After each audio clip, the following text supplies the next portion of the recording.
Assalamualaikum warahmatullahi wabarakatuh.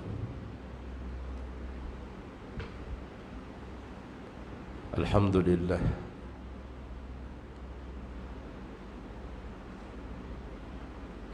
alhamdulillahilladzi an'ama alaina bi ni'matil Islam.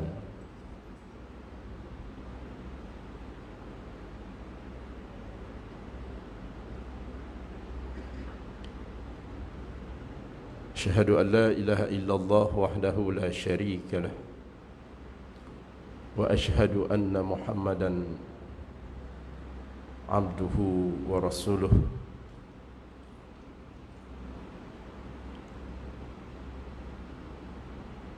Allahumma salli wa sallim wa barik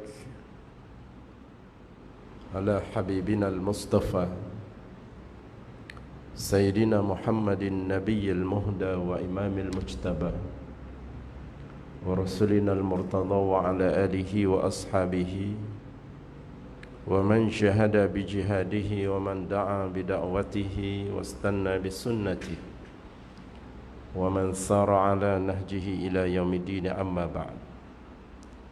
Fa inna asdaqal hadis kitabullah wa khairal hadi hadi Muhammadin sallallahu alaihi wasallam.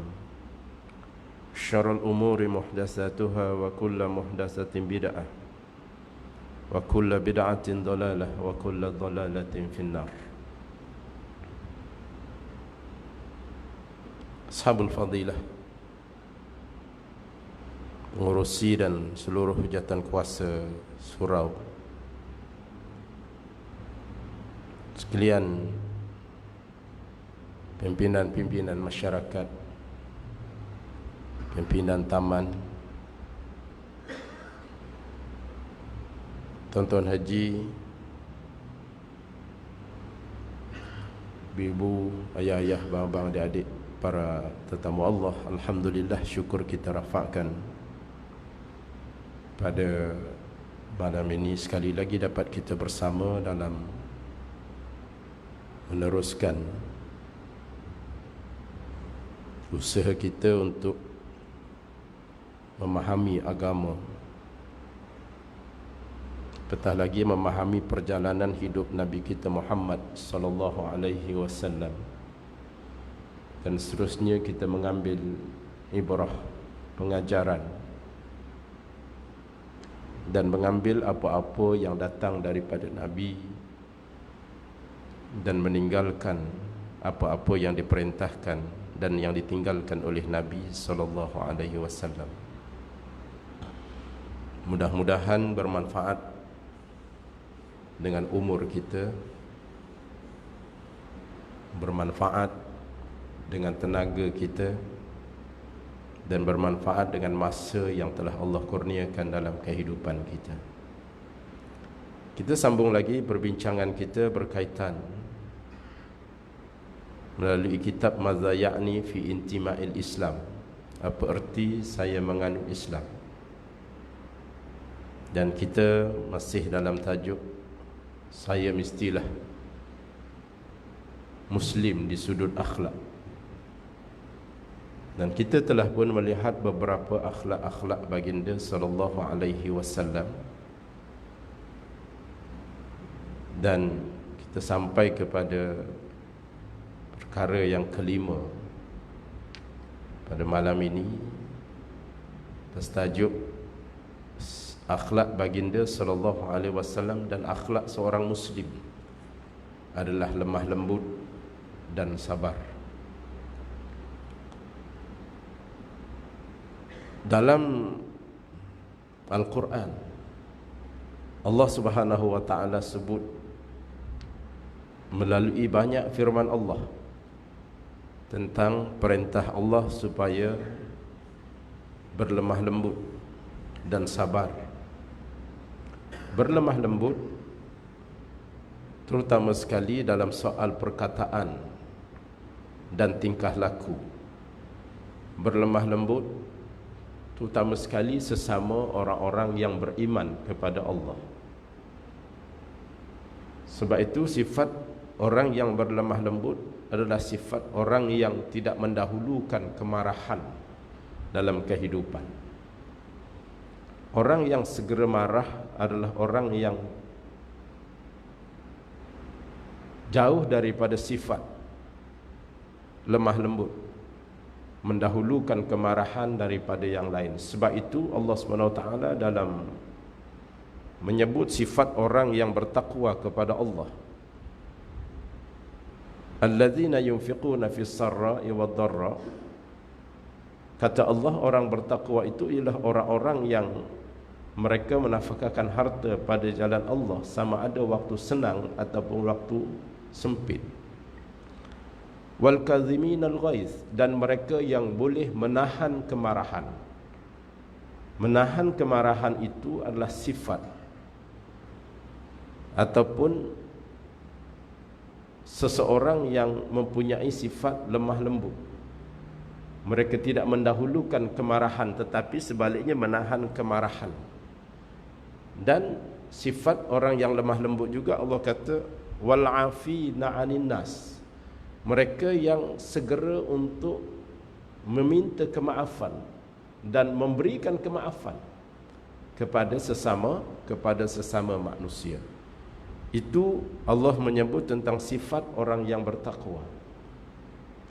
Bahkan dalam ayat yang lain Allah SWT menyebut, ya ayyuhalladzina amanu may yartadda minkum an dinih fasawfa ya'tillahu biqaumin yuhibbuhum wa yuhibbunahu azillatin 'alal mu'minina 'izzatin 'alal kafirin. Allah kata, wahai orang-orang beriman, siapa yang lari daripada agama Allah, sesiapa yang keluar daripada agama Allah, yang berpaling daripada Islam, nanti Allah akan datangkan satu kaum yang lain.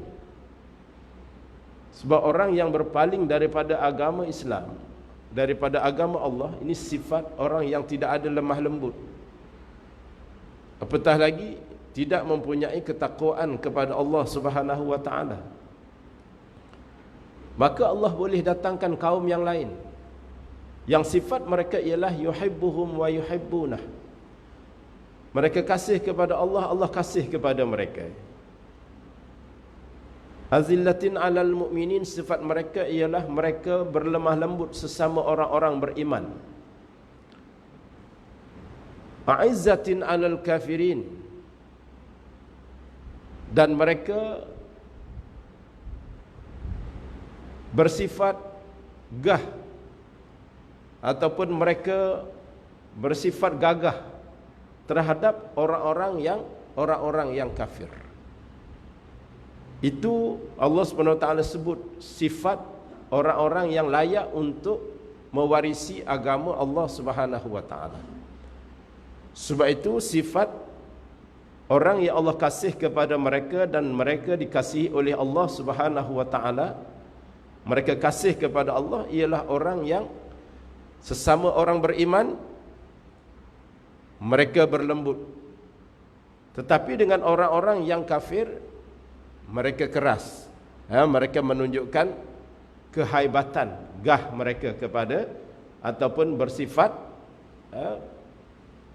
tegas terhadap orang-orang yang kafir. Itu antara beberapa sifat yang Allah SWT sebut bagi menunjukkan bahawa Allah SWT telah mendidik baginda sallallahu alaihi wasallam dengan sifat-sifat yang terpuji sebagaimana yang Allah sebut di dalam Al-Quran. Sebab itu apabila kita membaca Al-Quran dan Allah menyebut tentang sifat-sifat yang terpuji itu, maka sifat-sifat itu sebenarnya adalah sifat-sifat yang Allah Subhanahu wa taala tanamkan dalam kehidupan baginda sallallahu alaihi wasallam. Dan itulah perjalanan hidup Nabi sallallahu alaihi wasallam yang mesti kita ikuti. Baik.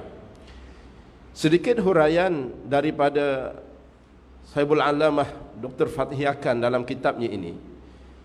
Dia kata di antara sifat yang paling menonjol dan sepatutnya wujud dalam diri seorang muslim ialah sifat sabar dan lemah lembut. Kerana amal-amal Islam penuh dengan perkara-perkara yang tidak digemari. Demikian juga perjalanan dakwah penuh dilingkungi dengan berbagai kesukaran, penyiksaan, penindasan, tuduhan-tuduhan, penghinaan dan pandang rendah. Kesemua ini merupakan batu penghalang yang sering dihadapi oleh mereka yang bekerja dalam bidang dakwah. Sehinggalah semangat dan himmah mereka pudar. Semangat dan himmah, kebanggaan mereka pudar. Sehinggalah semangat dan himmah mereka pudar dan gerakan mereka akan lemah. Seterusnya mereka akan berpaling terus dari medan dakwah. Ini kalau tidak ada kesabaran, ketahanan dan tidak ada sifat lemah lembut dalam kehidupan. Sebab perintah Allah ini dipenuhi dengan perintah-perintah yang sebenarnya tidak digemari oleh nafsu. Tidak digemari oleh nafsu, tak ada sesuatu yang menyeronokkan dari sudut nafsu. Perintah-perintah Allah Subhanahu wa taala yang kita laksanakan, baik sembahyang, baik puasa, baik zakat, baik haji, nafsu sangat tidak suka. Sebab itu kita menjadi suka apabila ada sifat sabar dalam kehidupan kita. Maka sebab itu setiap daripada kita akan diuji oleh Allah tahap kesabaran. Wala nabluwannakum bisyai'in minal khawfi wal ju' wa naqsin minal amwali wal anfusi was samarat. Kami pasti, kata Allah, akan uji kamu. Kami pasti akan uji kamu. Wala nabluwannakum bisyai'in minal khawf wal ju', dengan sesuatu yang menjadikan kamu rasa takut. Dan Allah menguji kita dengan kelaparan. Dan Allah menguji kita dengan kurangnya harta. Kadang-kadang kita ada duit, kadang-kadang tak ada duit. Semua itu, kata Allah, ialah untuk melihat sejauh mana kita dapat bersabar dengan ujian Allah Subhanahu wa taala. Maka yang sabar itulah mereka yang menempatkan diri di bawah naungan rahmat dan kasih sayang Allah Subhanahu wa taala. Sebab masa kita ada duit, kita ada Allah. Masa kita tidak ada duit pun kita ada Allah Subhanahu wa taala. Maka Allah akan sentiasa bersama-sama dengan orang-orang yang beriman. Oleh yang demikian, jelaslah di sini bahawa tugas yang dilakukan oleh seorang dai adalah tugas yang amat sukar. Beliau bertanggungjawab menyampaikan dakwah kepada semua manusia, sekalipun kebiasaan, cara berfikir dan tabiat mereka berbeza antara satu sama lain. Dalam konteks yang paling kecil, tentunya kita dalam rumah tangga kita, kita dengan keluarga kita, kesabaran kita dalam melaksanakan perintah-perintah Allah, semua itu akan disaksikan oleh dalam lingkungan mad'u yang kecil. Mad'u yang kecil ni siapa dia? Mad'u yang kecil ni ialah anak-anak kita. Mad'u yang kecil ni ialah isteri kita. Mad'u yang kecil ni ialah adik-beradik kita. Itu dalam lingkungan keluarga kita. Kita akan sentiasa diperhatikan kesabaran kita dalam melaksanakan perintah Allah Subhanahu wa taala. Kita sembahyang baik, kita puasa baik, kita berzikir, baca Quran baik. Semua itu memerlukan kesabaran. Maka sebab itu dalam lingkungan yang kecil, bermula dalam keluarga ini, dia akan menjadi modal, dia akan menjadi contoh. Maka sebab itu Allah SWT sebut dalam Al-Quran, Ku anfusakum wa ahlikum nara. Peliharalah diri kamu dan keluarga kamu daripada bakaran api neraka Allah. Maka lingkungan yang paling kecil ialah kita dengan diri kita sendiri. Yang kedua ialah dalam lingkungan keluarga. Maka melepasi kepada dua kongkongan ini, pertama soal diri, yang kedua soal keluarga, maka dia menjadi satu penilaian dalam masyarakat. Memang masyarakat kadang-kadang menilai kita di luar ini berdasarkan kepada keupayaan kita untuk mengurus keluarga sendiri, apatah lagi mengurus diri sendiri, kan? Sebab itu sering orang kata macam-macam kepada seseorang. Diri pun tak betul, nak suruh orang lain buat baik. Kadang perkataan ini akan timbul sebab dia tidak selesai mengurus diri, kan? Tidak selesai mengurus diri. Nak suruh orang sembahyang, umpamanya, diri mesti sembahyang dulu. Itu dalam satu konteks yang besar. Belum lagi dalam konteks yang kecil-kecil, kita kata. Kita nak nasihat orang, maka tentunya orang akan pandang dalam peribadi kita. Maka sebab itu Allah kata ku anfusakum. Kita urus diri kita sendiri, kemudian kita urus keluarga kita, sebab dua-dua ni biasanya jadi batu penghalang dalam kita mengajak orang lain kepada jalan Allah Subhanahu wa taala. Di sini yang memerlukan kepada satu pengurusan diri supaya kita sabar. Supaya kita sabar. Dan masyarakat pula, orang lain pula jangan terlalu memberatkan seseorang dengan cerita-cerita lama. Dengan cerita-cerita lama, bagai seolah-olah tidak ada keampunan Allah SWT kepada dia. Boleh jadi memang seseorang itu dulunya ada sejarah yang tak berapa bagus, tapi dia telah menjadi manusia yang baik, beriman kepada Allah, bertaubat kepada Allah. Terkeluarlah mulutnya mengajak orang lain sebagaimana dia melakukan, dia kembali kepada Allah setelah daripada melakukan kejahatan. Jadi jangan ungkit balik kejahatan yang dia pernah lakukan dahulu. Jangan ungkit balik kesalahan yang dia pernah lakukan dahulu. Ini seolah-olah kita menghukum manusia bagai tidak ada keampunan Allah Subhanahu wa taala. Kerasnya hati manusia kadang-kadang. Kerasnya hati manusia kan. Seorang yang dah nampak menjadi baik jangan diungkit. Mungkin dia dulu perompak, mungkin dia dulu penyamun, mungkin dia dulu perasuah dan sebagainya, tetapi dia telah kembali kepada jalan Allah. Kita kena lihat dalam konteks keampunan Allah itu sangat luas. Maka sebab itu raikan kemungkinan Allah telah ampunkan dia. Tinggal lagi manusia yang mengungkit semula kejahatan yang mereka pernah lakukan. Sedang Allah mendahulukan rahmat, tetapi manusia ni kadang-kadang yang terlalu sibuk dengan soal mengurus kejahatan-kejahatan yang lalu, yang kadang-kadang keras. Itu sifat manusia. Sedang Allah sangat lembut kepada orang-orang yang mohon ampun kepada Allah. Qul ya ibadiyallazina asrafu ala anfusihim la taqnatu min rahmatillah. Allah katakanlah wahai Muhammad kepada sekian ramai orang-orang hamba-Ku yang mereka melampaui batas pada dirinya. Mereka melakukan kejahatan, mereka melakukan kemungkaran. Katakan kepada mereka, kata Allah, suruh Nabi beritahu kepada mereka itu orang yang melampaui, orang yang melakukan kemaksiatan, jangan sekali-kali kamu berputus asa daripada rahmat Allah. Maknanya apa? Rahmat Allah ini ialah keampunan Allah Subhanahu wa taala. Sebab itu apabila Allah menyebut soal ampun dalam Al-Quran, Allah akan sekalikan dengan soal rahmat, kasih sayang Allah. Innallaha ghafurur rahim. Innallaha ghafurur rahim. Ada ghafur, ada rahim. Ada ampun, ada rahmat Allah Subhanahu wa taala. Maka jangan, selagi mana kita hidup, selagi itu jangan putus asa daripada rahmat Allah. Biarpun dulu pernah melakukan kejahatan, kemaksiatan, tapi Allah mendahulukan rahmat, mendahulukan kasih sayang. Begitulah Allah SWT terhadap hamba-Nya. Tinggal lagi kadang-kadang manusia, mulut manusia ni seolah-olah bila seorang tu dah buat jahat, dulu merompak, dulu menyamun, dulu rasuah dan sebagainya, kawan tu dah bertaubat apa semua, seolah-olah bagai tidak ada pintu taubat kepada dia. Dia asaklah dengan sifat-sifat lama. Sebenarnya semua itu menunjukkan hati manusia yang keras.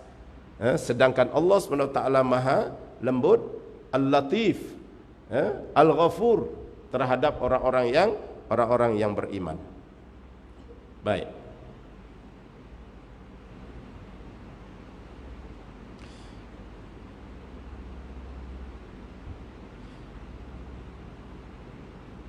Beliau bertanggungjawab menyampaikan dakwah kepada semua manusia, sekalipun kebiasaan, cara berfikir dan tabiat mereka berbeza antara satu sama lain. Dai menyampaikan dakwah kepada orang-orang jahil dan alim, orang-orang yang berakal dan sensitif, orang-orang yang lembut menurut dan orang-orang yang keras, orang-orang yang tenang dan orang-orang yang mudah tersinggung.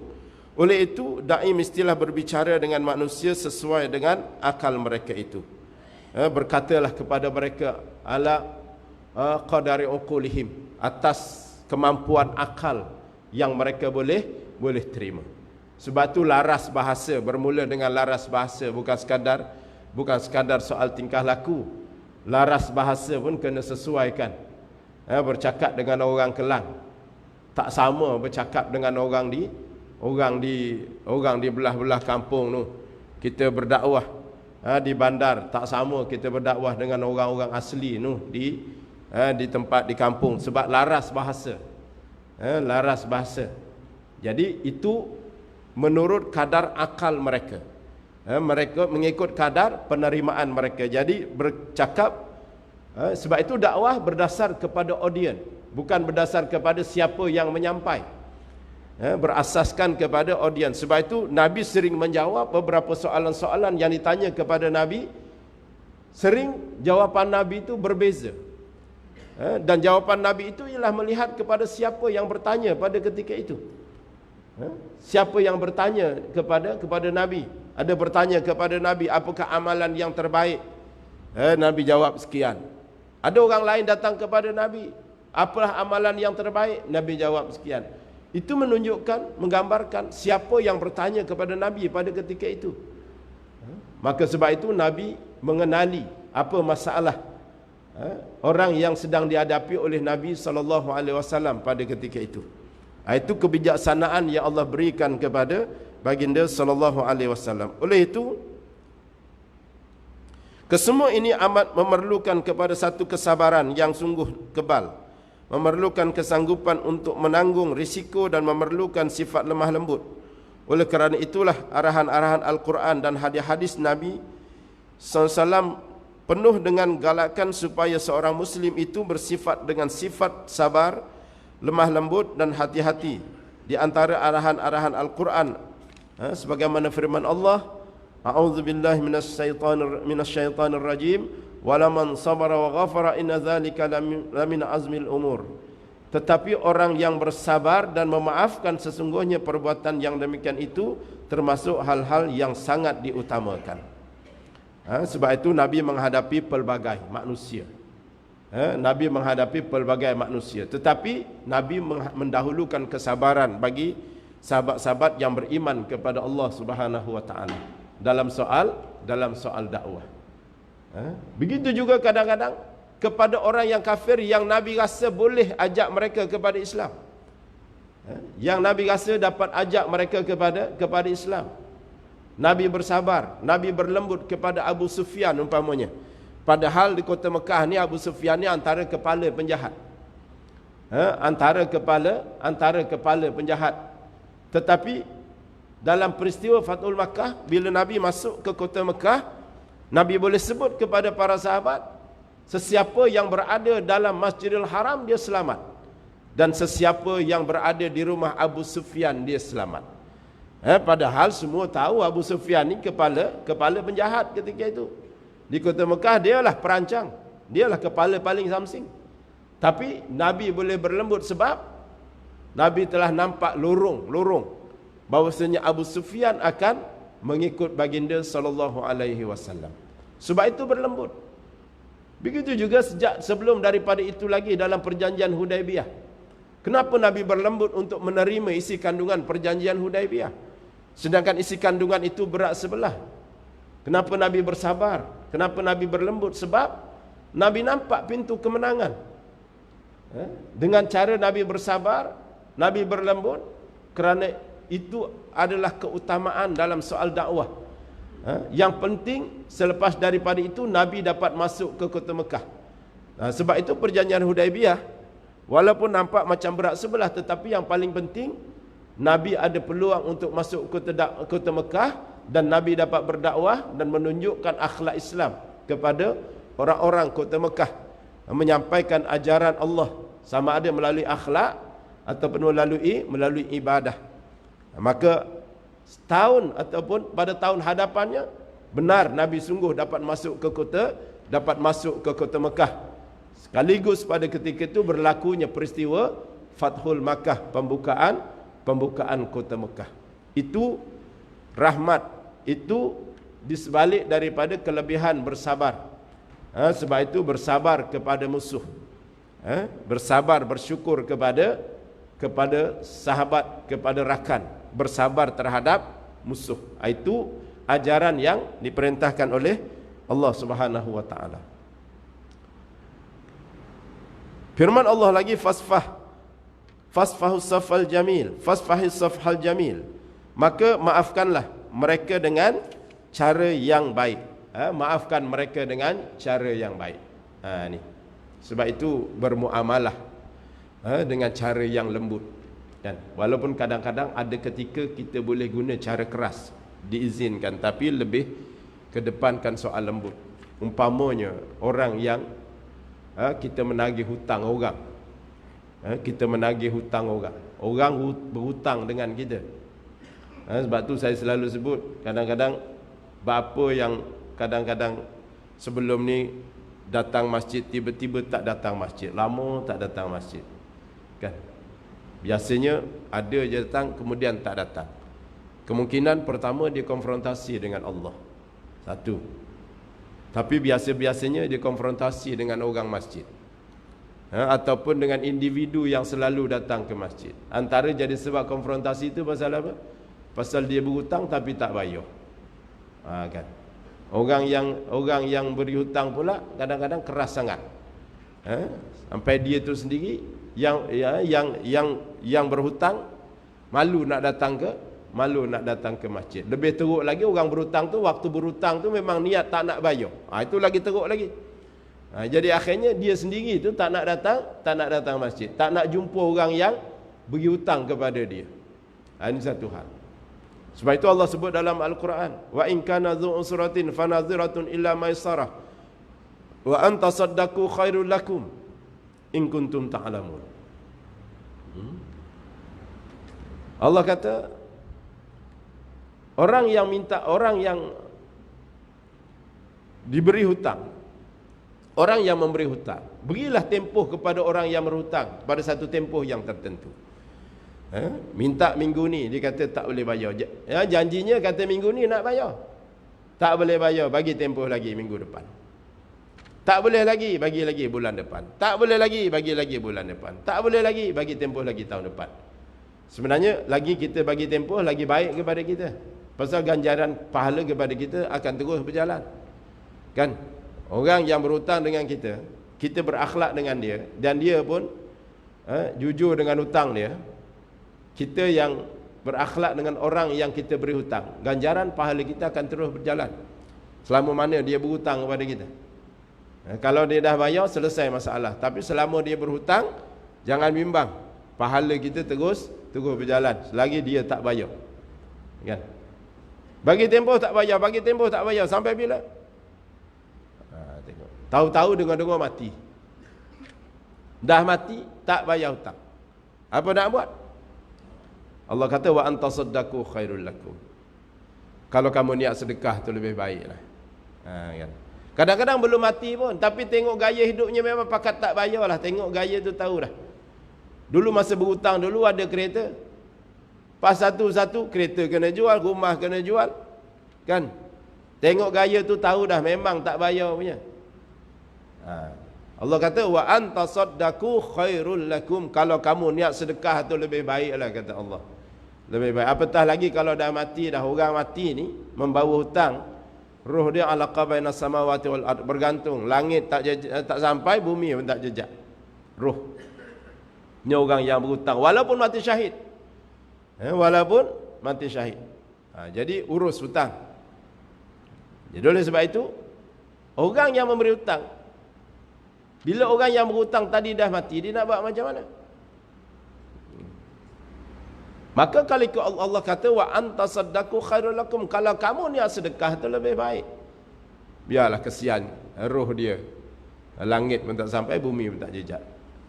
Sebab itu Allah kata, bukan soal hanya semata-mata sedekah. Allah kata khairul lakum, dia adalah lebih baik kepada kamu. Lebih baik, lebih besar ganjaran pahala. Lebih baik, Allah ganti yang lebih baik daripada yang kamu berikan kepada mereka. Allah ganti yang lebih baik. Kan? Kita niat sedekah RM5 bolehlah Ustaz, RM5,000. Kan? Dekat Padang Mahsyar saya cari dia Ustaz. Kan kadang keras sangat kita ni. Pasal RM5,000. Kalau RM5 tak apa, RM5,000 kat Padang Mahsyar saya cari dia nanti Ustaz. Kita pun keras sangat kan.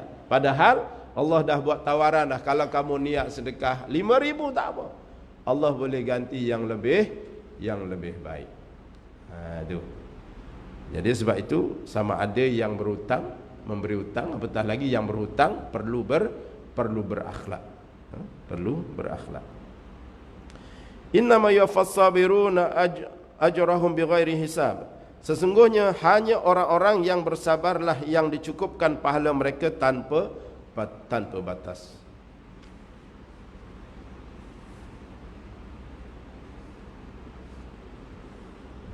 Sebab itu Allah sebut juga dalam Al-Quran, wala nabluwannakum hatta na'lamal mujahidina minkum was-sabirin.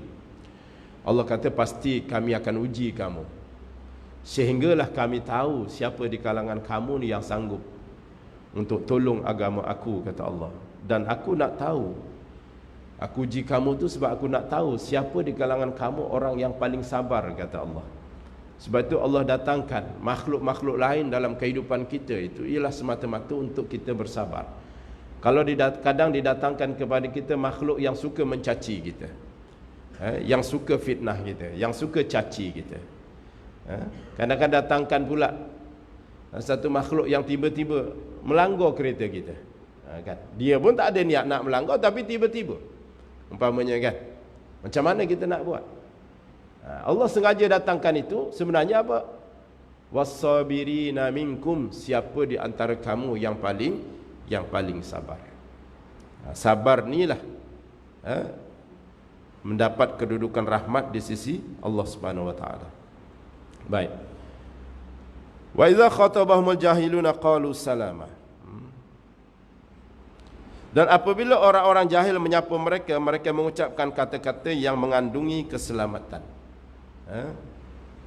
Wa ibadur rahman, ayatnya, allazina yamshuna 'alal ardi hauna fa idza khatabahumul jahiluna qalu salama. Hamba-Ku yang mulia, kata Allah, dia berjalan atas muka bumi ini dalam keadaan tidak sombong.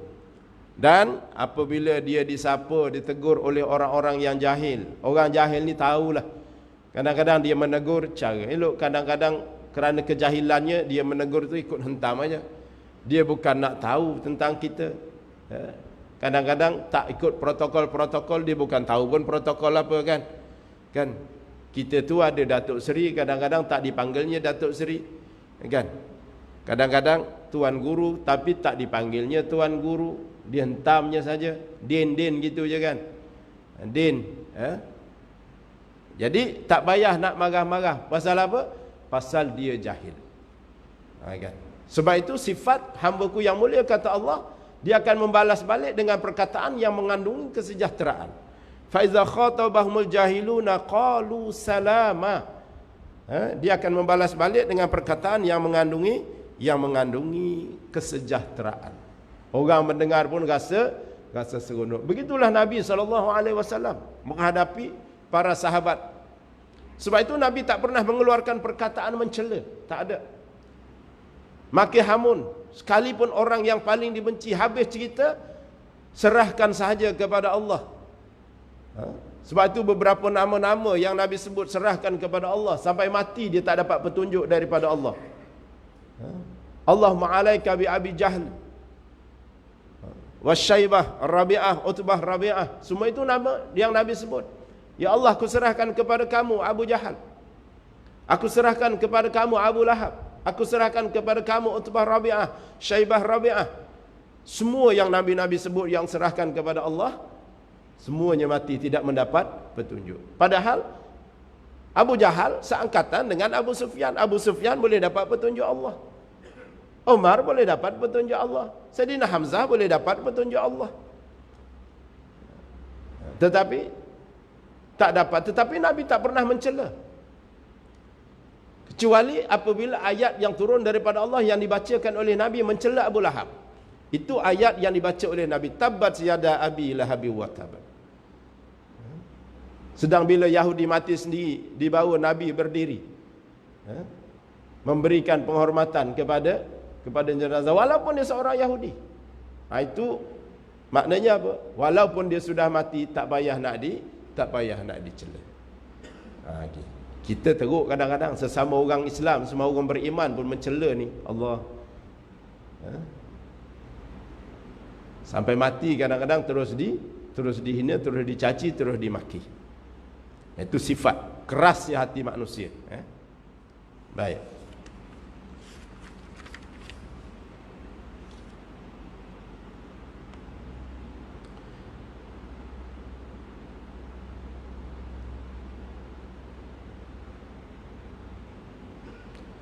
Sabda Nabi SAW, "Innal 'abda la yadraka bil halmi darajat as-sa'imil qa'im." Sesungguhnya seseorang itu akan dapat mencapai darjat orang yang sentiasa berpuasa dan bersolat melalui sifat lemah lembut.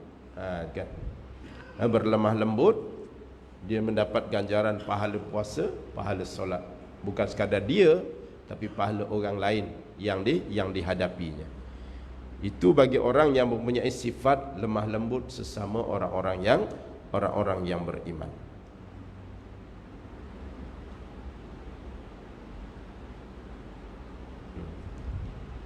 Apa dah ni?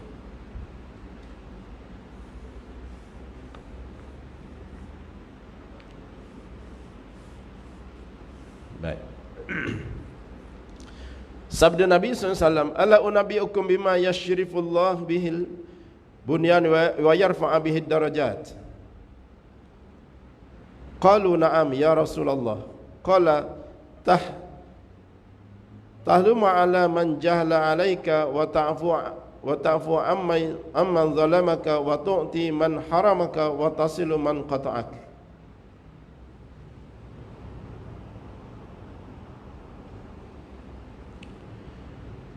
Maukah kamu aku beritahukan perkara yang dengannya Allah memuliakan binaan dan mengangkat darjat ketinggian? Mereka menjawab, bahkan ya Rasulullah. Rasulullah bersabda, kamu berlemah lembut terhadap orang yang tidak mengetahui kamu, memaafkan orang yang menzalimi kamu, memberi kepada orang yang tidak pernah memberi kepada kamu, dan kamu menghubungkan silaturahim dengan orang yang memutuskan silaturahim dengan kamu. Ni. Sebab itu tuan-tuan sekalian, itu sifat yang Allah SWT berikan, akhlak yang ada pada Nabi SAW. Cepat memberikan kemaafan kepada orang yang menzalimi Nabi, menzalimi baginda SAW, orang yang memutuskan silaturahim, tapi tidak pernah tergerak untuk berdiam terhadap orang yang memutuskan, sebaliknya menghubungkan tali silaturahim pada orang yang memutuskan silaturahim.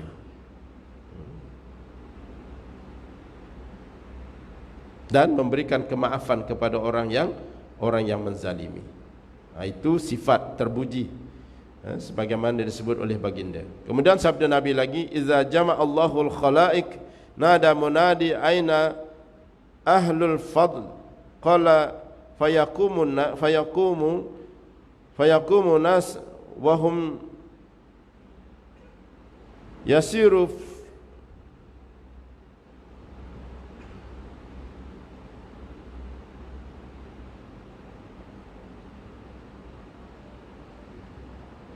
fayantafuna sura'an ilal jannati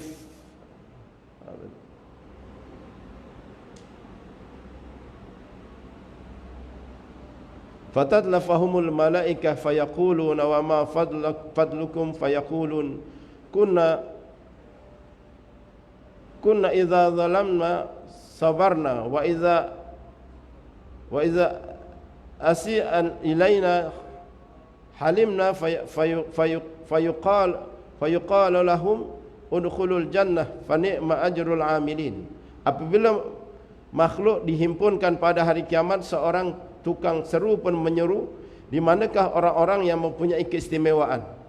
Rasulullah SAW pun bersabda lagi, maka bangunlah sekumpulan manusia dan bilangan mereka amat sedikit.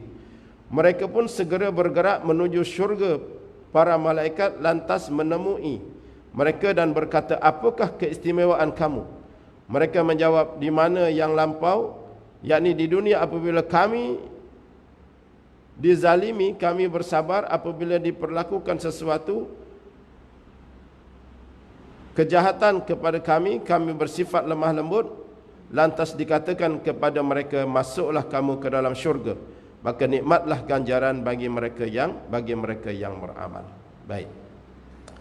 Para hadirin sekalian, dalam kehidupan baginda sallallahu alaihi wasallam ini mengajar kepada kita bahawa apapun dalam muasyarah ataupun dalam muamalah sesama manusia, sesama makhluk, sebenarnya yang kita kejar ialah soal pengiktirafan daripada Allah, bukan soal pengiktirafan daripada makhluk.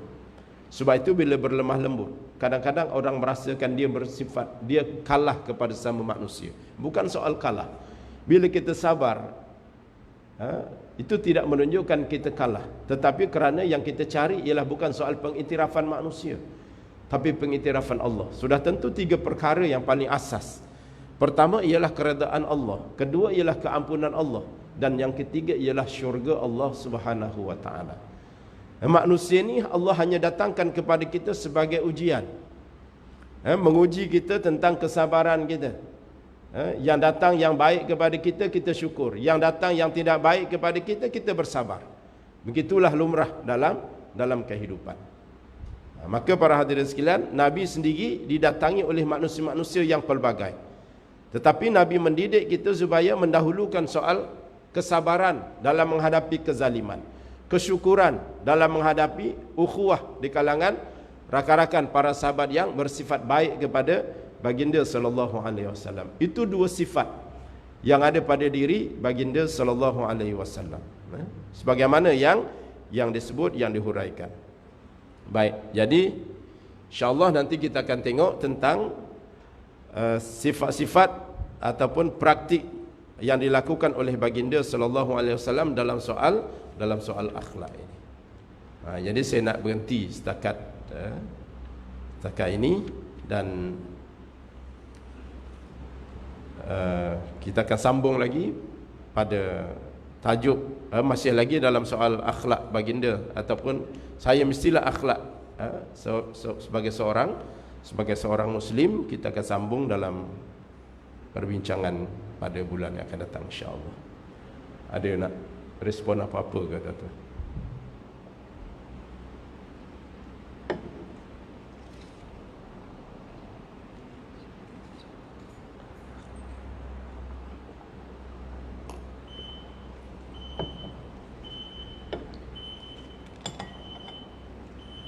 Ada. Tak ada apa, sekadar yang dapat saya sampaikan. Mudah-mudahan bermanfaat pertemuan kita pada malam ni, dan bermanfaat apa yang saya sampaikan untuk diri saya dan untuk tuan-tuan sekalian. Mohon kemaafan pada tuan-tuan, keampunan kepada Allah Subhanahu wa taala. A'udzubillahi samil alim minasyaitonir rajim. Bismillahirrahmanirrahim. Allahumma shalli ala Muhammad wa ala ali Muhammad. Allahumma anta alim, Allahumma anta arif, Allahumma anta fatih lana futuhal arifin. Rabbana iftah bainana wa baina qaumina bil haqq wa anta khairul fatihin. Rabbana atina min ladunka rahmatan wa hayyi lana min amrina rasyada. Rabbana hab lana min azwajina wa dhurriyyatina qurrata a'yun. Ya Allah, ya Tuhan kami, jadikanlah kami, keluarga kami, isteri kami, anak-anak kami sebagai penyejuk mata memandang. Waj'alna lil muttaqina imama. Jadikanlah kami dan keluarga kami sebagai pemimpin kepada orang-orang yang bertakwa. Rabbana atina fid dunya hasanah. Ya Allah, ya Tuhan kami, seramai mana kami yang hadir pada malam ini, kurniakanlah kebaikan kepada kami di dunia, wa fil akhirati hasanah, dan kurniakanlah kebaikan pada kami di hari akhirat nanti. Wa qina adzabannar, dan tolonglah ya Allah, selamatkan kami daripada api neraka. Sallallahu ala sayyidina Muhammadin nabil ummi wa ala alihi washabihi ajma'in. Walhamdulillahirabbil alamin. Assalamualaikum warahmatullahi wabarakatuh.